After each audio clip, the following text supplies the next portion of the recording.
আল্লাহর নবী জনাব মুহাম্মদ আরবি বলেন, নবীজি বলেন, মানুষ যখন আল্লাহর দরবারে হারাম খেয়ে হাত উঠায়, আল্লাহ তাআলার দরবারে ওই কান্নাগুলি, ওই কথাগুলি কবুল হয় না। কি বলেন, ঠিক কিনা? কেন আল্লাহ তাআলা কবুল করেন না? হাদিসের মধ্যে আছে, ওয়া মাত'আমুহু হারামুন ওয়া মাশরাবুহু হারামুন ওয়া মালবাসুহু হারামুন। যে খানা খেয়ে সে আল্লাহর দরবারে হাত উঠাইছে, ওই খানাগুলি হচ্ছে হারাম। যেই পানিগুলি খেয়ে সে আল্লাহর দরবারে হাত উঠাইছে, ওই পানিগুলি হচ্ছে হারাম টাকার কিনা। কিসের কিনা? হারাম টাকা দিয়ে কিনা। এজন্য আল্লাহর দরবারে যখন নাকি হাত উঠায়, হারাম খেয়ে হাত উঠায়, আল্লাহ তাআলা তার দোয়াগুলি কবুল করেন না। আল্লাহ তাআলা উত্তরে বলেন, ফাআন্না ইউস্তাজাব।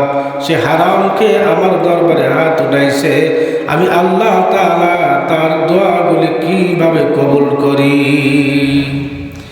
সম্মানিত হাজিরিন, এজন্য দেখা যায় আমরা হারাম খাই, হারাম খাওয়ার পরে দোয়া করি, আমাদের দোয়াগুলি কবুল হয় না। আল্লাহর হাবিব বিশ্বনবী উদাহরণ দিয়েছেন, কোন ব্যক্তি 10 দিরহাম দিয়ে একটি কাপড় কিনবে। কি কিনবে? একটি কাপড় কিনবে। 10 দিরহাম দিয়ে একটি কাপড় কিনবে। ওই কাপড়টার মধ্যে 9 দিরহাম হচ্ছে হালাল, 1 দিরহাম মাত্র হচ্ছে হারাম টাকার কিনা। এই হারাম টাকা দিয়ে মনে করেন একটা কাপড় ক্রয় করে সে নামাজ পড়লো, কাপড়টা পরিধান করে সে নামাজ পড়লো। আল্লাহর হাবিব বলেন, যত নামাজ পড়ুক, যত ইবাদত বন্দেগী করুক না কেন, এই কাপড়টা পরে কোন ইবাদত আল্লাহর দরবারে কবুল হবে না। আল্লাহর হাবিব বলেন, আমার উম্মত, তুমি হারাম খেয়ে হজ করবা, হারাম খেয়ে নামাজ পড়বা, হারাম খেয়ে যত কিছুই করো না কেন, আমি আল্লাহর দরবারে কোনো কিছুই কবুল হবে না। শুধু তাই নয়, আল্লাহর হাবিব বলেন, লা ইয়াদখুলুল জান্নাতা, লা ইয়াদখুলুল জান্নাতা জাসাদুন গুযিয়া বিল হারাম। হারাম খেয়ে যে শরীর লালিত পালিত হইল, ওই শরীর কখনো জান্নাতে যাইতে পারবে না। কার কথা? নবীজির কথা। এজন্য কিতাবের মধ্যে লিখে, হাজ্জাজ বিন ইউসুফ অনেক বড় বাদশা ছিল, সে ছিল জালিম বাদশা। কি বাদশা? জালিম বাদশা ছিল। সে মানুষের উপরে জুলুম করত, অত্যাচার করত, এত বেশি জুলুম করত, আমাদের দেশেও এরকম একটা জুলুমবাজ মহিলা ছিল। কি ছিল না? আল্লাহ তাআলা বিদায় করে দিয়েছেন এই জুলুমবাজ মহিলা থেকে। আল্লাহ তাআলা আমাদেরকে হেফাজত করেছেন। সম্মানিত হাজিরিন, এত পরিমাণে সে মানুষের উপর জুলুম করত, তার ইচ্ছা ছিল সে সারাটা জীবন সে বাদশা থাকবে। কি থাকবে? বাদশা থাকবে। সারা জীবন বাদশা থাকার জন্য সে মানুষের উপর জুলুম করত, নির্যাতন করত। সম্মানিত হাজিরিন, কিতাবে লিখে যে সে সারা জীবন বাদশা থাকার জন্য 52,000 মানুষকে সে হত্যা করেছিল। কতগুলি মানুষ? 52,000 মানুষকে সে হত্যা করেছিল। কিন্তু সে টিকতে পারে নাই। টিকতে পারছে? টিকতে পারে নাই। নমরুদ টিকতে পারে নাই, ফেরাউন টিকতে পারে নাই। যারাই নাকি এমনিভাবে জুলুম করছে, দুনিয়াতে টিকে থাকতে পারে নাই। আল্লাহ তাআলা তাদের জুলুমের পরিণাম কি দেখাইছেন আমরা যুগে যুগে দেখেছি। সম্মানিত হাজিরিন, এজন্য জুলুম কোনোদিন টিকে থাকতে পারে নাই, আর পারবেও না। আজকে আপনার ক্ষমতা আছে বলে আপনি ক্ষমতার দাপট দেখাবেন, ক্ষমতার অপব্যবহার করবেন, এটা হতে পারে না। কি বলেন, ঠিক কিনা? আপনি টাকাওয়ালা তাই বলে কি আপনি গরিবের উপর জুলুম করতে পারবেন? জুলুম করা যাবে? জুলুম করা যাবে না। অন্যায়ভাবে গরিবের উপরে কোনো জুলুম করা যাবে না। হাজ্জাজ ইবনে ইউসুফ এত বড় জালেম বাদশা ছিল, সে দেশের মধ্যে কাউকে ভয় করত না। সে জুলুম আর অত্যাচার স্টিম রোলার সে মানুষের উপরে চালাইত। শুধুমাত্র কেবলমাত্র একজন আলেমকে সে ভয় করত, কাকে ভয় করত? একজন আলেমকে সে ভয় করত। বাগদাদ শহর একজন বড় আলেম ছিলেন, তিনাকে ভয় করত। কারণ কেন ভয় করত? তিনি ছিলেন মুস্তাজাবুদ দাওয়াত। যখন যে দোয়া আল্লাহ তাআলার দরবারে করতেন, হাত উঠাইতেন, মহান আল্লাহ তাআলা তিনার দোয়াগুলি কবুল করে নিতেন। তো হাজ্জাজ ইবনে ইউসুফ এত বড় জালিম বাদশা ছিল, সে ভয় করত শুধু একজন ব্যক্তিকে, বাগদাদ শহরের এই আলেমকে ভয় করত। কেন ভয় করত? না জানি ওই আলেম কোন দিন আমার জন্য আল্লাহর দরবারে বদদোয়া করে দেন আর আমি শেষ হয়ে যাই। এজন্যই এই জালিম বাদশা হাজ্জাজ ইবনে ইউসুফ এই বাদশা এই আলেমকে ভয় করত। এই আলেমের হাত থেকে, এই আলেমের কাছ থেকে কিভাবে বাঁচা যায়, সে অনেক চিন্তা গবেষণা করার পরে সে একটা ফন্দি বের করলো যে এই আলেমকে একদিন দাওয়াত দিতে হবে। কি করতে হবে? দাওয়াত দিতে হবে। তার মাথার চিন্তা অনুযায়ী সে আলেমের কাছে একদিন এই বাগদাদ শহরের আলেমের কাছে চলে গেলেন, গিয়ে হুজুরকে দাওয়াত দিলেন। হুজুরকে বললেন, হুজুর, আমার পরে মনে বড় আশা আকাঙ্ক্ষা, আমার দিলের মধ্যে বড় তামান্না, আপনাকে একদিন আমার ঘরে নিয়ে আমার দরবারে আপনাকে মেহমানদারি করাবো। তার মনের আশাটা কি খারাপ না ভালো? ভালো। যখন নাকি এভাবে করে হুজুরকে দাওয়াত দিয়েছে, হুজুর দাওয়াত কবুল করলেন। দিন তারিখ ঠিক হয়ে গেল। দিন তারিখ যখন ঠিক হয়ে গেল, হাজ্জাজ ইবনে ইউসুফের দরবারে যাবেন, হাজ্জাজ ইবনে ইউসুফের দেশের মধ্যে ঢুকবেন। দেশের গেট দিয়ে যখন নাকি হাজ্জাজ ইবনে ইউসুফ ঢুকবেন, এমন সময় দেখা যায় হাজ্জাজ বিন ইউসুফ বিশাল বাহিনী নিয়ে ওই আলেমকে, বাগদাদ শহরের আলেমকে আমন্ত্রণ জানার জন্য, স্বাগত জানানোর জন্য লোকজন নিয়ে দাঁড়িয়ে আছে গেটের মধ্যে। হুজুরকে রিসিভ করলেন। রিসিভ করে বাদশাহ হাজ্জাজ বিন ইউসুফের দরবারে নিয়ে গেলেন। নিয়ে যাওয়ার পরে হুজুরকে বলতেছেন, হুজুর কথাবার্তা একটু পরে হবে, আগে খাবার দাবার শেষ করে নেই। এরকম আমাদের মাঝে হয় কি হয় না? আগে খাবার তারপরে কথা। বললেন যে আগে খাওয়া দাওয়া সেরে নেই, তারপরে কথা হবে, আলাপ আলোচনা হবে। দেখা গেল খাবার রেডি হয়ে গেল, খাবার খেতে বসলেন। হাজ্জাজ বিন ইউসুফের আমন্ত্রণে এই আলেম যখন নাকি আল্লাহ পাকের বুজুর্গ ব্যক্তি যখন নাকি খানা এক লুকমা মুখের মধ্যে দিলেন, মুখের মধ্যে দেওয়ার সঙ্গে সঙ্গে হাজ্জাজ ইবনে ইউসুফ সে আনন্দে আত্মহারা হয়ে গেল। খুশিতে সে আনন্দে আত্মহারা হয়ে গেল। সে খিলখিল করে হাসতে শুরু করলো। সকলে খাবার দাবার বন্ধ করে জিজ্ঞেস করতেছে, বাদশাহ আপনি কেন হাসতেছেন? কি ব্যাপার, হঠাৎ করে আপনার মুখ থেকে হাসি বের হয়ে গেল? হাজ্জাজ ইবনে ইউসুফ ডাক দিয়ে বলে, ভাইরা আমার, আমি আজকে একটা মহা বিপদ থেকে বেঁচে গেলাম। বিপদটা কি? বলে আজকে যে আলেমকে আমি বাগদাদ শহরের এই বুজুর্গকে আমি আমন্ত্রণ করে ডেকে এনে আমার ঘরে একবেলা খাবার খাওয়াইলাম, আর আমি তাকে হারাম খাবার খাওয়াই দিলাম। কি করে দিলাম? হারাম খাবার তার পেটের মধ্যে দিয়ে দিলাম। এখন থেকে আমি পৃথিবীর কাউকে ভয় তো করি না, এই হুজুরকেও আর ভয় করি না। কারণ হারাম খাবার তার পেটের মধ্যে ঢুকে গেছে, আর কোনো দোয়া, বদদোয়া, নেক দোয়া কোনো কিছুই কবুল হবে না। চিন্তা করেন, হারাম খাবার খাওয়া কত বড় মারাত্মক। হারাম খাবার খাওয়া কত বড় মারাত্মক, কি বলেন ঠিক কিনা? হারাম খাবার খেলে আল্লাহ তাআলার দরবারে দোয়া কবুল হয় না। হারাম খাবার খেয়ে যত ইবাদত করেন, কোনো ইবাদত আল্লাহর দরবারে কবুল হবে না।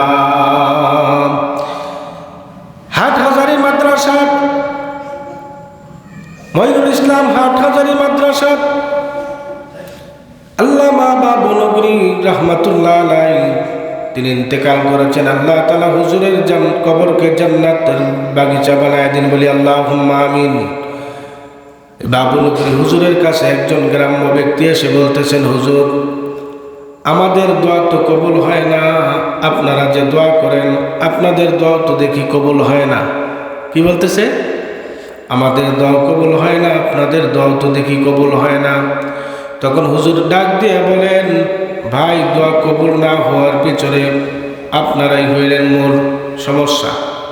কারণ আপনারাই আমাদেরকে দাওয়াত দিয়ে আপনাদের বাসায় নিয়ে যান, না গেলে আপনারা রাগ করেন কি না? হুজুরকে দাওয়াত দিলে না, হুজুর বাসায় না গেলে রাগ করবেন কি না? আর হুজুরের চাকরিও নাও থাকতে পারে, কি বলেন ঠিক কিনা? দাওয়াত দেওয়ার পরে হুজুর না গেলে চাকরি থাকবে? মসজিদের চাকরি থাকবে না, মাদ্রাসায় যদি কেউ শিক্ষকতা করে তারও চাকরি থাকবে না। দেখা যায় দাওয়াত পাওয়ার পরে হুজুরা যায়, আর আপনি খান হারাম খাবার। এই হারাম খাবার যখন হুজুরকে খাওয়ান, তো হারাম খাবার খাওয়ার পরে হুজুর যে দোয়া করে, ওই দোয়া আল্লাহর দরবারেও কবুল হয় না। বলে সুবহানাল্লাহ। এই জন্য হারাম খাবার থেকে আমাদের বাঁচতে হবে। এজন্য নবীজি বলেছেন, হালাল রিজিক অন্বেষণ করা অন্য ফরজের পরে আরেক ফরজ, অন্য ফরজের পরে আরেক ফরজ। কাসবুল হালাল ফরিদাতুন বাদাল ফরিদা। এক ফরজের পরে আরেক ফরজ, কি বলেন ঠিক কিনা? আপনি নামাজ পড়লেন, নামাজের পরে আপনি রিজিক অন্বেষণ করবেন, এটা যেমন ফরজ, হালাল রিজিক অন্বেষণ করাও এমন একটি ফরজ। বলি সুবহানাল্লাহ। সুবহানাল্লাহ জোরে বলা যায় না? বলি সুবহানাল্লাহ। সম্মানিত হাজিরিন, এজন্য আল্লাহ তাআলা প্রথমে নবীদেরকে ডাক দিয়ে বলেন, ও আমার পয়গম্বরেরা, ও আমার হাবিবেরা, আগে আপনারা হালাল খান, তারপরে ইবাদত করেন। আল্লাহ তাআলা ডাক দিয়ে নবী রাসূলদেরকে ডাক দিয়ে বলেন, ইয়া আইয়ুহার রাসূলু কুলু মিন তাইয়্যিবাতি ওয়া আমালু সালিহান।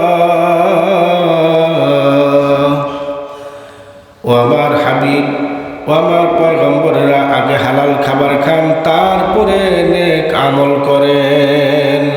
তাহলে নবীদেরকেও বলছেন যে আগে হালাল খাবার খান, তারপরে ইবাদত করেন। তাহলে বোঝা গেল নবীরাও যদি হারাম খাইতেন, তাদের দোয়া আল্লাহর দরবারে কবুল হইতো নাকি? কোন পয়গম্বর হারাম খান নাই।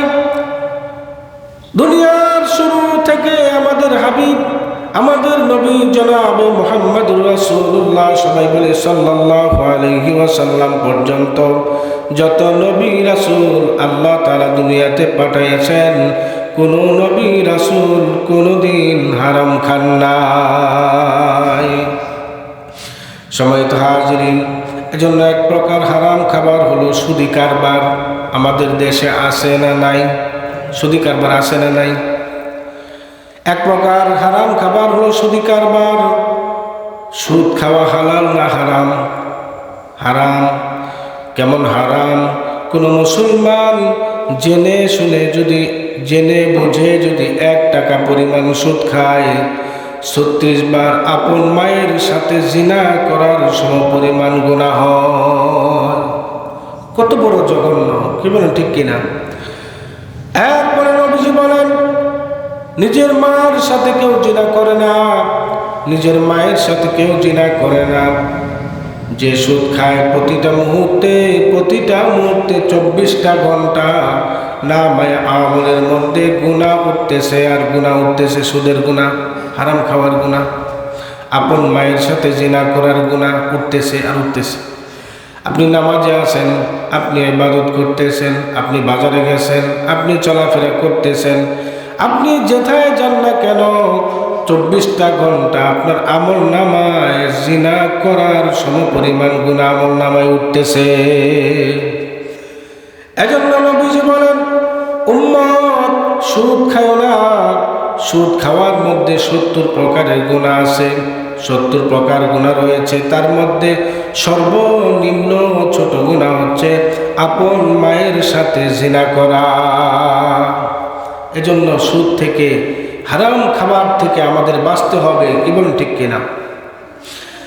আল্লাহর হাবিব মুহাম্মদ আরবি সাল্লাল্লাহু আলাইহি ওয়াসাল্লাম বলেন, আকিলার রিবা ওয়া মুকিলাহু ওয়া কাতিবাহু ওয়া শাহিদাই আও কামা ক্বালা নবী আলাইহিস সালাতু ওয়াস সালাম।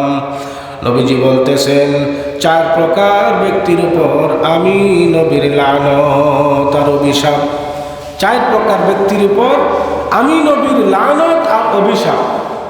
কোন 4 ব্যক্তি? 1 নম্বর, আকিলার রিবা ওয়া মুকিলাহু ওয়া কাতিবাহু ওয়া শাহিদাই। কয় প্রকার হলো? 4 প্রকার। একটু কথা বলতে হবে আমার সাথে। কয় প্রকার একটু জোরে বলা যাবে না?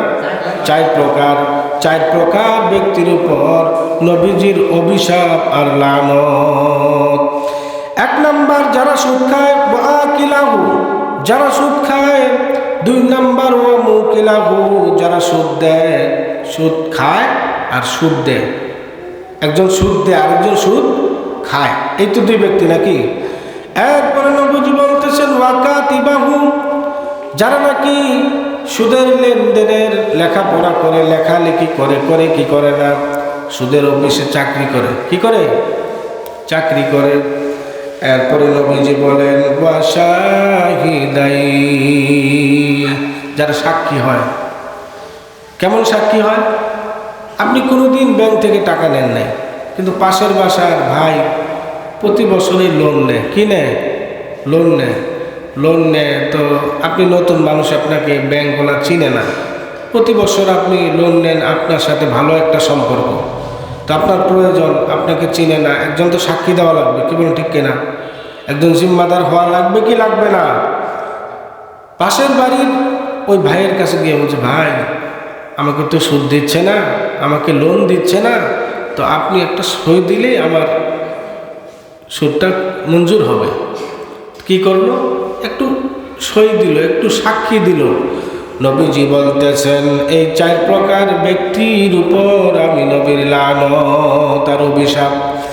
1 নম্বর, যারা সুদ খায়। 2 নম্বর, যারা সুদ দেয়।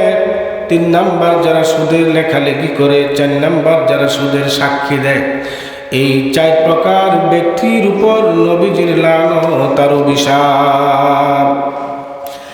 এরপরে নবীজি বলতেছেন, ও আমার উম্মত, 4 ব্যক্তির উপর মহান আল্লাহ তাআলা জান্নাতকে হারাম করে দিয়েছেন। 1 নম্বর, যারা নেশা করে। কি করে? আমার সাথে কথা বলতে হবে, একটু আওয়াজ দিয়ে বলেন। যারা কি করে? নেশা করে। 2 নম্বর, যারা সুদ খায়। 3 নম্বর, যারা এতিমের মাল ভক্ষণ করে। 4 নম্বর, যারা মা বাবার অবাধ্য হয়। এই 4 প্রকার ব্যক্তি নবীজি বলেন, তারা কখনো জান্নাতে যেতে পারবে না, তাদের জন্য জান্নাত হারাম। নাউজুবিল্লাহ। এরপরে আল্লাহ তাআলা বলেন, আহাল্লাল্লাহুল বাই'a ওয়া হাররামার রিবা। আল্লাহ তাআলা ব্যবসাকে হালাল করেছেন এবং সুদকে কি করেছেন? হারাম করেছেন। সম্মানিত হাজিরিন, আমাদের দেশের মধ্যে কিছু ব্যক্তি আছে সুদখোর, আছে না নাই? কিছু ব্যক্তি আছে সুদখোর, বিভিন্ন সংস্থা আছে সুদখোর, সাংগঠনিকভাবে আছে সুদখোর, কেউ প্রাতিষ্ঠানিকভাবে আছে সুদখোর। সুদের প্রতিষ্ঠানগুলির নাম হইল ব্যাংক, আর সুদের সংগঠনগুলির নাম হচ্ছে আশা গ্রামীণ ব্যাংক ইত্যাদি ইত্যাদি। আছে না নাই? আমাদের দেশে নাই না? আছে? গ্রামীণ ব্যাংক আছে, আশা আছে। এই যে ব্যাংক, এরা প্রাতিষ্ঠানিকভাবে সুদ খায়, সাংগঠনিকভাবে সুদ খায়। যারা ব্যক্তিগতভাবে সুদ খায়, সংগঠনভাবে, সংস্থাভাবে যারা সুদ খায়, প্রাতিষ্ঠানিকভাবে যারা সুদ খায়, সংগঠন হিসাবে যারা সুদ খায়, এই সুদখোরেরা সুদ খাওয়াকে বৈধ সাব্যস্ত করার জন্য একটা যুক্তি দেয়। কি দেয়? একটা যুক্তি দেয়। যুক্তির মধ্যে, তার মধ্যে ওদের অনেক যুক্তি, তার মধ্যে যেটা বড় তাদের যুক্তি, তারা বলে যে ঢাকা থেকে একটা লুঙ্গি কিনে আনলাম। কি কিনে আনলাম? একটা লুঙ্গি কিনে আনলাম। লুঙ্গিটা কিনে এনে ঠাকুরগাঁয়ের বাস স্ট্যান্ডে আমি 200-250 টাকা অথবা 400 টাকা বিক্রি করলাম। কত টাকা বিক্রি করলাম? 250 অথবা 400 টাকা বিক্রি করলাম। 200 টাকা পুঁজি খাটিয়ে খাটাইয়া যদি 200 টাকা লাভ করলে বা 50 টাকা 100 টাকা লাভ করলে এটা হালাল হয়, তাহলে আমি 200 কোটি অথবা মনে করেন 50 লক্ষ টাকা পুঁজি খাটাইয়া, আমি পুঁজি খাটাইলে আমি মানুষের কাছে লাভ হিসেবে বসাইলে কেন আমার এই ব্যবসা হারাম হবে? বলে কি বলে না? তাদের এই যুক্তি। সম্মানিত হাজিরিন, তারা বলে সুদি কারবারে 2 কোটি টাকা যদি পুঁজি খাটাইয়া 50 লক্ষ টাকা মুনাফা নেই, তাহলে এটা হারাম হবে কেন? সম্মানিত হাজিরিন, সমস্ত দুনিয়ার সুদখোরেরা এই যুক্তিটাতে ব্যবসার মুনাফা যদি হালাল হয়, সুদের কারবার মুনাফা হারাম হবে কেন? এই যুক্তির জবাবে আল্লাহ তাআলা বলেন, সূরা বাকারার 275 নম্বর আয়াতে আল্লাহ আলোচনা করেছেন, যালিকা বিআন্নাহুম ক্বালু ইন্নামাল বাইউ মিথলুর রিবা ওয়া আহাল্লাল্লাহুল বাই'a ওয়া হাররামার রিবা। ব্যবসা জিনিসটাই হালাল, ব্যবসা জিনিসটাই হালাল, এজন্য তার মুনাফাও হালাল। সুদের কারবার যেহেতু হারাম, এই জন্য তার মুনাফাও হারাম। কি বলেন, ঠিক কিনা? সহজে বোঝার জন্য একটা উদাহরণ দেই।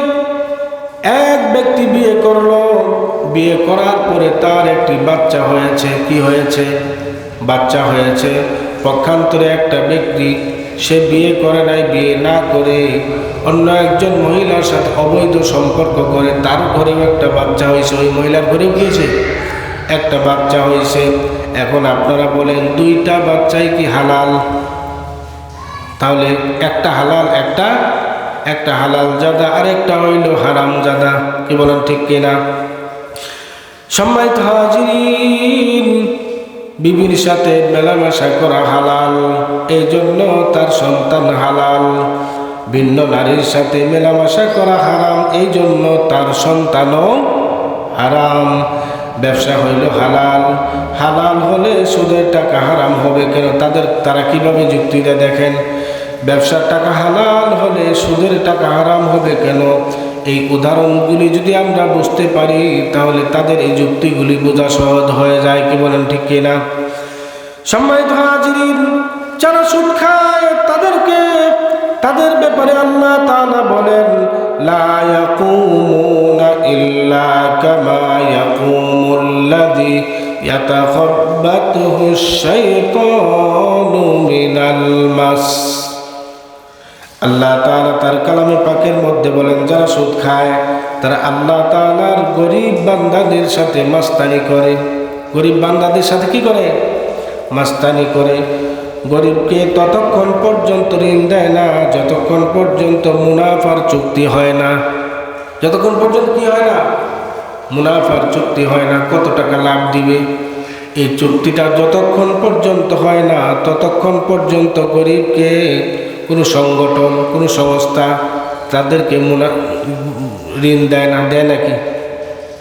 সম্মানিত হাজিরিন, সেবার জন্য অনেকেই বলে আমরা সেবা করার জন্য ঋণ দিই। কিসের জন্য? সেবা করার জন্য ঋণ দেই, সাহায্য সহযোগিতা করার জন্য। সাহায্য সহযোগিতা করার জন্য ঋণ দেয় না মুনাফা পাওয়ার লোভে ঋণ দেয়? মুনাফা পাওয়ার জন্য ঋণ দেয়, মুনাফা পাওয়ার লোভে ঋণ দেয়। গরিব মানুষ, একজন গরিব মানুষ সে যত বড়ই বিপদে থাকুক না কেন, যতক্ষণ পর্যন্ত মুনাফার চুক্তি হবে না ততক্ষণ পর্যন্ত ঋণ দেয় না। দেয় নাকি? সম্মানিত হাজিরিন, আমি প্রতি মাসে, যেহেতু মহিলা সমাবেশে আমাদের অসংখ্য গণিত মা বোনেরা এসেছেন। আমাদের দেখা যায় পুরুষদের মধ্যে অনেকে সুদ খায়, আবার সুদের উপরে টাকা বসায়, টাকা লাগায় কি লাগায় না। ঠিক তদ্রূপ আমি দেখেছি অনেক এলাকায় অনেক মা আছে, অনেক বোন আছে, তার টাকা আছে, টাকাগুলি সুদের উপরে বসায় দেয়। হাজারে কত টাকা, মাসে 100 টাকা, হাজারে 200 টাকা, এরকম বসায় কি বসায় না? ও মা, ও বোন, আজকে আপনাদের উদ্দেশ্যে এই কথাগুলি আমি বলছি। আজকে সতর্ক হয়ে যান। আপনি সতর্ক হয়ে যান। আপনি যদি হারাম খান, হারাম খাওয়ার দ্বারা আপনি ইবাদত করবেন, নামাজ করবেন, রোজা রাখবেন, আপনি যাই কিছু করেন না কেন, দোয়া করেন, কোনো কিছু আল্লাহর দরবারে কবুল হবে না।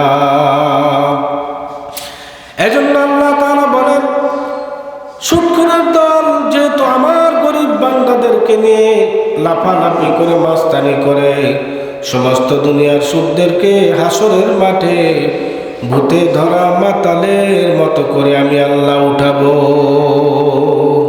ভূতে ধরা মাতালের মতো করে আমি আল্লাহ কাল হাসরের ময়দানে তাদেরকে উঠাবো।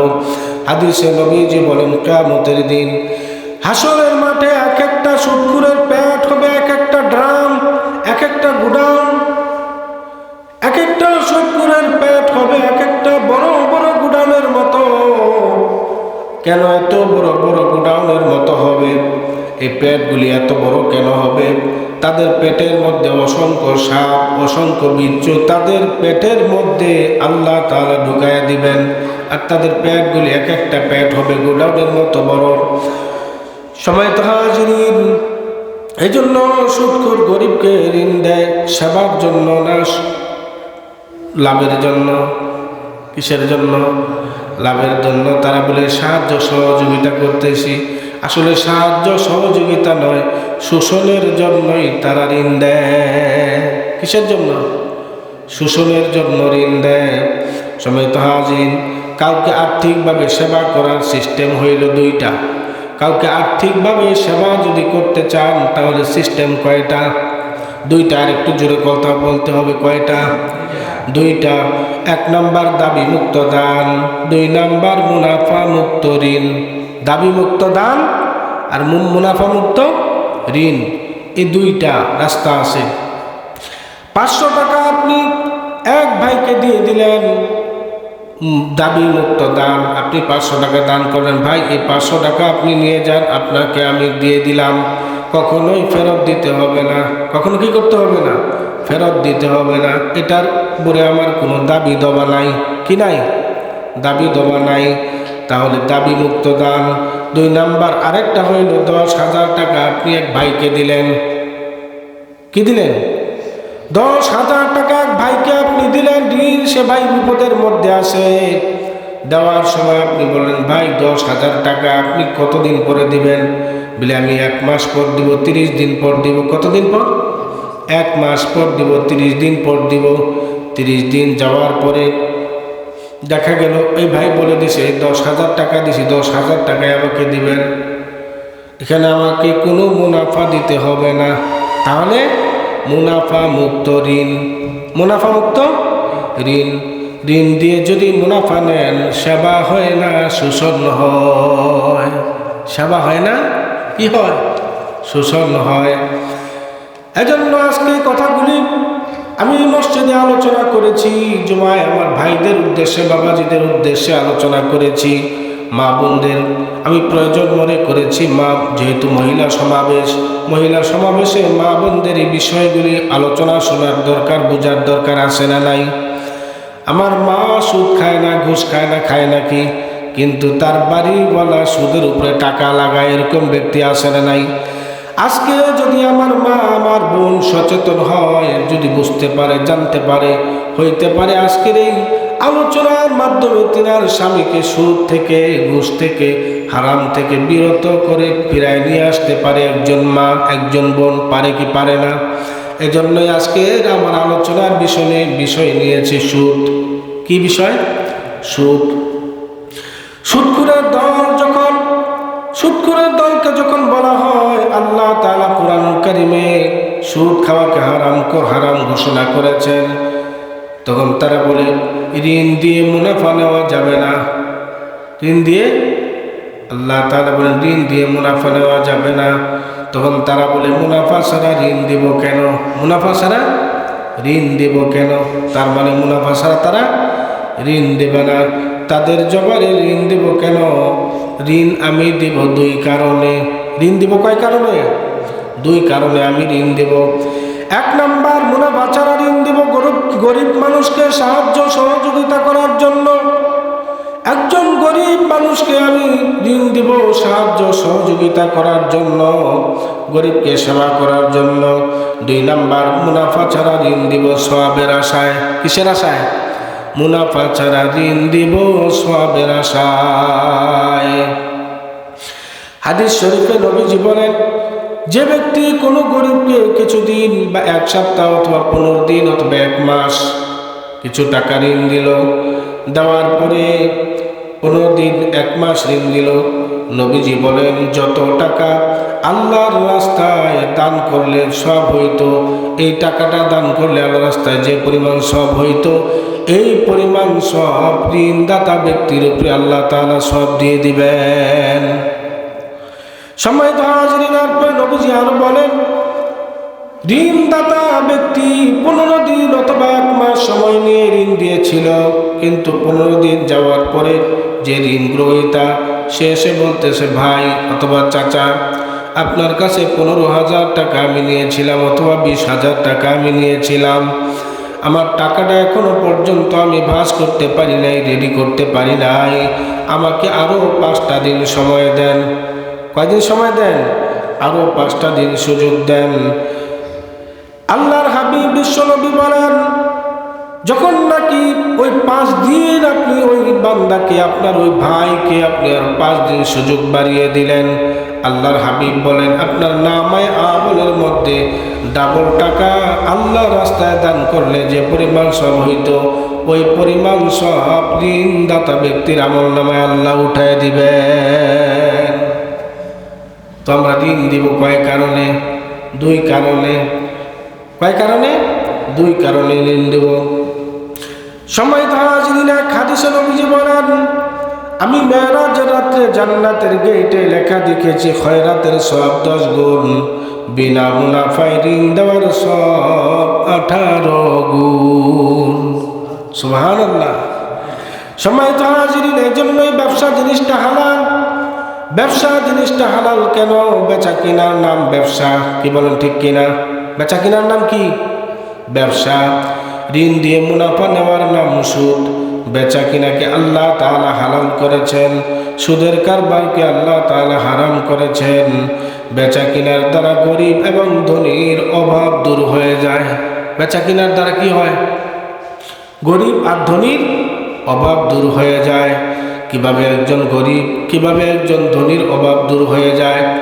লক্ষ্য করেন, একজন গরিব মানুষ সে মোটামুটি একটা ছোট চাউলের দোকান করে। কি করে? চাউলের দোকান করে। মনে করেন 2500 টাকা দিয়ে একটি চাউলের বস্তা ক্রয় করলো। একজন ছোট ব্যবসায়ী গরিব মানুষ সে 2500 টাকা দিয়ে একটা চাউলের বস্তা কিনলো, কিনে বাস স্ট্যান্ড এই চাউলের বস্তাটা বিক্রি করলো 3000 টাকা। কত টাকা? 3000 টাকা। যার কাছে বিক্রি করছে সে কোটি কোটি টাকার মালিক। যে এত কোটি কোটি টাকা তার কাছে আছে, কিন্তু তার বাড়িতে 1 কেজি চাউল নাই। কি নাই? 1 কেজি চাউল পর্যন্ত তার বাড়িতে নাই। কারণ এই ব্যক্তিটা অভাবে আছে না? নাই, অভাবে আছে। এই ব্যক্তিটা যখন নাকি ওই 2500 টাকা চাউল কিনা ব্যক্তির কাছে 3000 টাকা দিয়ে চাউলটা ক্রয় করলো, তো এই গরিব মানুষটা লাভবান হইল কি হইল না? লাভবান হইল। এরপরে ধনী ব্যক্তিটা, তার বাসায় 1 কেজি চাউল নাই, কিন্তু টাকা আছে তার, কিন্তু এই চাউলটা নেওয়ার পরে সে লাভবান হইল কি হইল না? তো গরিব আর ধনী হালাল ব্যবসার দ্বারা উভয়ই লাভবান হয়। বলি সুবহানাল্লাহ। বেচা কিনার দ্বারা গরিব আর ধনীর কি হয়? উপকার হয়। সম্মানিত হাজিরিন, এজন্য সুদের কারবার আল্লাহ তাআলা হারাম করেছেন, আর ব্যবসাকে আল্লাহ তাআলা হালাল করেছেন। সম্মানিত হাজিরিন, দেখেন সুদের কারবার হারাম কেন? গরিবে দেখা যায় একজন সুদখোরের কাছ থেকে কিনে, সুদ নেয়, সুদের উপরে কিনে টাকা নেয়। মনে করেন 10,000 টাকা নিছে, 10,000 টাকা নিছে, নেওয়ার পরে মনে করেন 2 মাস অথবা 4 মাস অথবা 5 মাস পরে এই টাকা নিছে কত হাজার? ধরেন 10,000 টাকা নিছে, লাভ দিছে কত? 10,000 টাকা, 3,000 অথবা 2,000 অথবা 5,000 টাকা। 5 মাসে অথবা 1 বছরে মুনাফা দিছে কত টাকা? 5,000। 10,000-এর সাথে আরো কয় হাজার? 5,000। এই গরিব মানুষ এই 10,000-এর সাথে যে 5,000 টাকা আরো লাভ দিল, এই গরিবটা কি লাভবান হইল, ক্ষতিগ্রস্ত হইল? ক্ষতিগ্রস্ত হইল। আর পক্ষান্তরে একজন ধনী মানুষ, টাকার অভাব নাই, সে যখন একজন গরিবকে ঋণ দিছে, ঋণ দেওয়ার পরে গরিবের কাছ থেকে 10,000 টাকা ঋণ দেওয়ার পরে কি 10,000 টাকাই নিছে না আরো 5,000 টাকার সাথে নিছে? 5,000 টাকা আরো সাথে নিছে, মানে ধনী আরো ধনী হয়েছে, গরিব আরো গরিব হয়েছে। কি বলেন, ঠিক কিনা? এজন্য আল্লাহ তাআলা বলেন, আহাল্লাল্লাহুল বাই'a ওয়া হাররামার রিবা। আল্লাহ ব্যবসাকে হালাল করেছেন আর সুদকে কি করেছেন? হারাম করেছেন। তো আমি বলতেছিলাম আল্লাহ তাআলা ব্যবসাকে হালাল করেছেন আর সুদকে আল্লাহ তাআলা হারাম করেছেন। লক্ষ্য করেন, একজন কোটি কোটি টাকার ব্যবসা করে ওই ব্যক্তিটাও লাভবান হয় না, ক্ষতিগ্রস্ত হয়। কোটি কোটি টাকার ব্যবসা করে ব্যাংক থেকে ঋণ নিছে, ওই ব্যক্তিটাও ক্ষতিগ্রস্ত হয়ে যায়। কিভাবে ক্ষতিগ্রস্ত হয়? উর্দুতে একটি প্রবাদ আছে, তেরে জু হ্যাঁ মেরে জু হ্যাঁ। উর্দুতে কি আছে? একটা প্রবাদ আছে, মানে তোমার যা আছে তোমার, আমার যা আছে আমার। সম্মানিত হাজিরিন, টাকা নিয়ে ব্যবসা করেন, যদি লস হয়, মনে করেন 50 লক্ষ টাকা নিছেন, নেওয়ার পরে যে আপনার যদি এই টাকাটা লস হয়, ব্যবসা শুরু করছেন, লাভ লস মিলিয়ে ব্যবসা, কি বলেন, ঠিক কিনা? ব্যবসায় আপনার দেখা গেছে লস হয়ে গেছে। তো এখন ব্যাংকে গিয়ে যদি বলেন যে ভাই আমি তো ব্যবসায় লস খাইছি, তারা কি মানবে? লাভের টাকা কি ছেড়ে দিবে? তারা ছাড়বে না। তাদের মুনাফার টাকা সহ যা নিয়েছেন সম্পূর্ণ টাকা বুঝে নেবে। এই জন্য ঋণদাতা তারা আরও লাভবান হয়, আর ঋণ যে নেয় সে আরও ক্ষতিগ্রস্ত হয়। কি বলেন, ঠিক কিনা? এরকম মানুষ অনেক আছে আমাদের দেশের মধ্যে। তার বয়স হয়ে গেছে, কি হয়ে গেছে? বয়স হয়ে গেছে 50 বছর অথবা 60 বছর। 50-60 বছর হওয়ার পরে টাকা আছে, কি আছে? টাকা আছে, কিন্তু সে ব্যবসা করতে পারে না। সে গরু ছাগল পালতে পারে না, পুষতে পারে না, হাল চাষাবাদ কৃষি আবাদ করতে পারে না। এখন সে বুদ্ধি নিছে, এক বুদ্ধিজীবী তাকে বুদ্ধি দিছে, ভাই আপনি কেন কাজ করবেন? আপনার 50 লক্ষ টাকা আছে, ব্যাংকে রেখে দেন। কি রেখে দেন? কোথায় রেখে দেন? ব্যাংকে রেখে দেন। প্রতি মাসে যে মুনাফা আসবে এই টাকাই কে খাবে আপনার? এরকম লোক আছে না নাই? ব্যাংকে টাকা রাখছে, রাখার পরে প্রতি মাসে মুনাফা উঠায়, ওই টাকা দিয়ে নিজে খায়, বিবি বাচ্চা খায়, মসজিদেও কিছু টাকা দান করে, মাদ্রাসাও কিছু টাকা দান করে। আবার যদি টাকা বেশি হয় একসময় হজও করে কি করে না? সুদের টাকা দিয়ে হজ করে নেওয়ালা লোক আমাদের দেশে নাই, বহুত আছে। এজন্য এই মানুষগুলি যে সুদের টাকা নিয়ে মসজিদে দান করলো, মাদ্রাসায় দান করলো, সম্পূর্ণ টাকা হারাম টাকা। সম্মানিত হাজিরিন, সুদ হারাম হওয়ার আগে যখন আয়াতে কারিমা নাজিল হয়, সুদ হারাম হওয়ার আগে যখন আয়াতে কারিমা নাজিল হয়েছে, আয়াতে কারিমা নাজিল হওয়ার আগে একদল আরেক দলের কাছ থেকে ঋণ নিয়েছিল। কি নিয়েছিল? ঋণ নিয়েছিল। কথাগুলি খুচরা কথা, একটু মনোযোগ দিই। একদল আরেক দলের কাছ থেকে কি নিয়েছিল? ঋণ নিয়েছিল মুনাফা দেওয়ার শর্তে। কি দেওয়ার শর্তে? মুনাফা দেওয়ার শর্তে। দেখা যায় এক সময় যারা ঋণ নিছিল তারা এক সময় মুসলমান হয়ে গেছে। কি হয়ে গেছে? মুসলমান হয়ে গেছে। তো যখন নাকি মুসলমান হয়ে গেছে, তখন মুসলমান হওয়ার পরে যারা জানতে পারলো, বুঝতে পারলো আল্লাহ তাআলা কোরআনুল কারীমে নিষেধ করছেন, মানে ঋণ নিয়ে সুদ দেওয়া যাবে না। যখন নাকি মুসলমান হয়ে গেল তখন তারা আর ঋণের সুদ দিতে চায় না, তারা আর রাজি হয় না। তো রাজি না হওয়ায়, কেন রাজি হলো না? যে সুদের টাকা, সুদ দেওয়া হারাম, সুদ নেওয়াও হারাম, দেওয়াও হারাম, নেওয়াও হারাম। এখন যারা মুসলমান হইল তারা আর সুদের টাকা কি করে না? দেয় না। যে ঋণ দিয়েছিল সেই ব্যক্তিটা তৎকালীন সময় মক্কার গভর্নর আত্তাব রাদিয়াল্লাহু তাআলা আনহুর কাছে বিচার দিলেন। মদিনার গভর্নর আত্তাব রাদিয়াল্লাহু তাআলা আনহুর কাছে কি করলেন? বিচার দিলেন যে কিছু ব্যক্তি, কিছু মানুষ আমার কাছ থেকে ঋণ নিয়েছিল, তারা এখন মুনাফা দিবে বলে আমার কাছ থেকে কি নিছিল? ঋণ নিছিল, এখন মুনাফার টাকা দেয় না।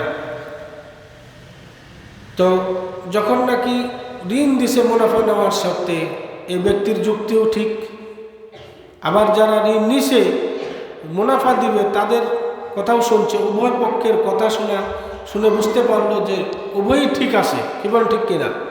সমাধান দিতে না পেরে মক্কার গভর্নর আত্তাব রাদিয়াল্লাহু তাআলা আনহু তিনি চিঠি লিখলেন নবীজির কাছে। নবীজি তখন মদিনায়। কোথায়? নবীজি তখন মদিনায়। মদিনায় যখন নবীজির কাছে চিঠি লিখলেন, মদিনায় যখন নাকি নবীজির কাছে চিঠি লিখলেন, নবীজি কি উত্তর দিবেন, নবীজি কি সমাধান দিবেন, এই চিঠি যখন নাকি নবীজির দরবারে পৌঁছে গেল, সঙ্গে সঙ্গে মহান আল্লাহ তাআলা আয়াতে কারিমা নাজিল করে দিয়েছেন, ইয়া আইয়ুহাল্লাযীনা আমানুত্তাকুল্লাহ ওয়া যারু মা বাকিয়া মিনার রিবা ইন কুনতুম মুমিনিন।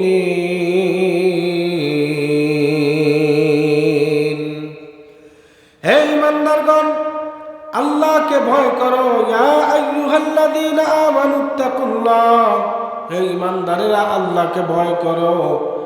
ওয়া যারু মা বাকিয়া মিনার রিবা, আর সুদী কারবারের অবশিষ্ট যা আছে এখন থেকে ক্যান্সেল করো, এখন থেকে বাদ দাও, এখন থেকে ক্যান্সেল করো। ইন কুনতুম মুমিনিন, যদি তোমরা মুমিন দাবি করো। বলি সুবহানাল্লাহ।